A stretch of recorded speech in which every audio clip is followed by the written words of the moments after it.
हिरण्मयेन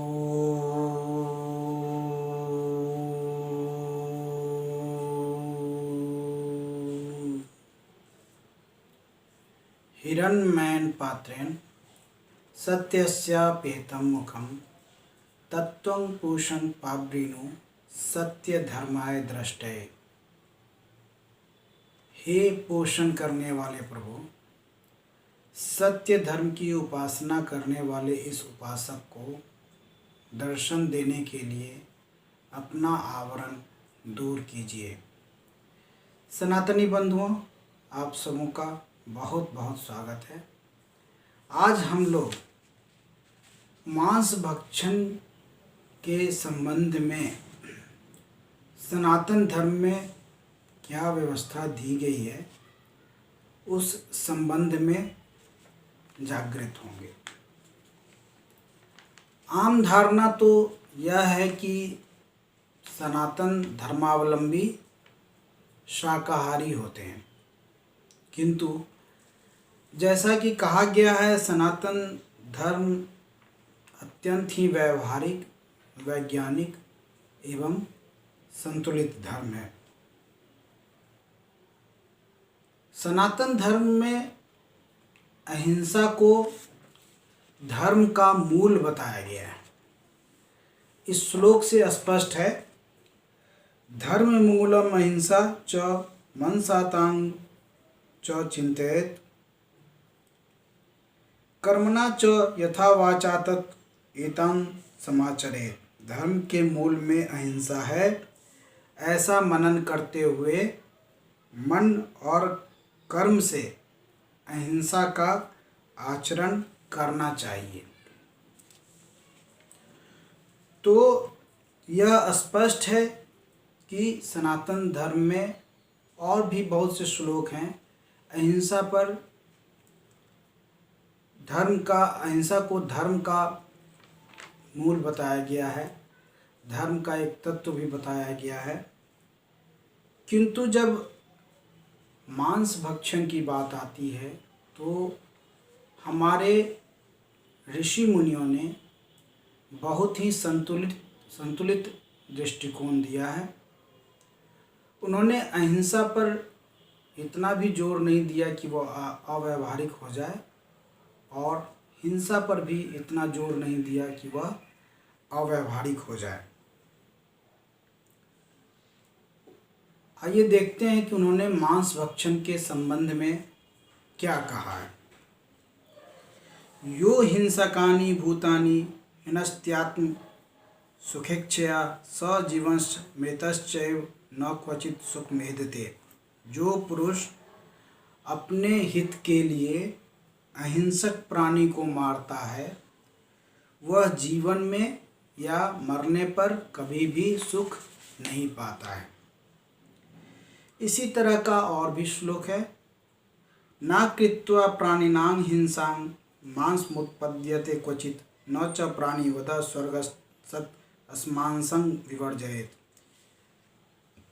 बिना हिंसा के मांस उपलब्ध नहीं हो सकता है, और प्राणी का वध स्वर्ग को देने वाला भी नहीं है, अतः मांस को त्याग देना चाहिए। इस तरह उन्होंने मांस भक्षण को निषिद्ध किया है, किंतु फिर उन्होंने इसे मानव की प्रवृत्ति भी बताया है। न मांस भक्षणे दोषो न मद्ये न च मैथुने प्रवृत्तिरेषां भूतानां निवृत्तिरस्तु महाफला।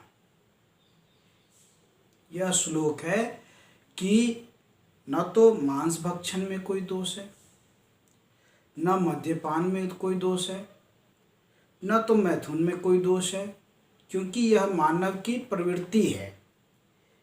किंतु इनका त्याग महाफलदायक है, अर्थात महान फल देने वाला है अगर इन्हें त्याग दिया जाए तो। यह व्यवहारिक दृष्टिकोण है हमारे ऋषि मुनियों का। फिर उन्होंने कहा कि अगर मांस भक्षण करना हो तो कैसा मांस भक्षण करें। मांस भक्षण की उन्होंने अनुमति भी दी, किंतु सशर्त अनुमति दी है। इसे देखते हैं। प्रोक्षितं भक्षेन मांसं देवतानां च कामया यथा विधि नियुक्तस्तु प्राणानामेव चते। अर्थात मंत्र से सिद्ध, देवताओं की कामना से, शास्त्र की विधि के अनुसार, गुरु की आज्ञा से प्राण संकट के समय मांस भक्षण कर लें। इस तरह से उन्होंने एक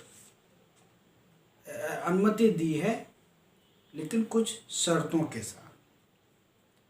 फिर हम देखते हैं, असंस्कृतान् पशून् मंत्रेणाद्या नरः कदाचन मंत्रेस्तु संस्कृतानद्याच्छाश्वेतं विधिमा स्थिता।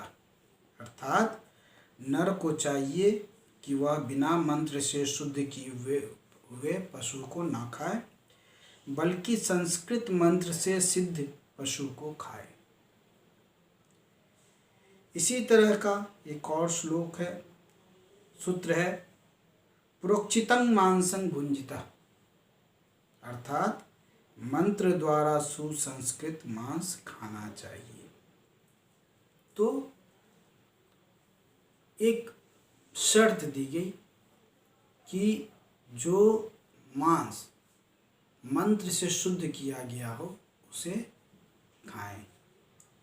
अब मंत्र भी दिया गया उसके लिए। पशु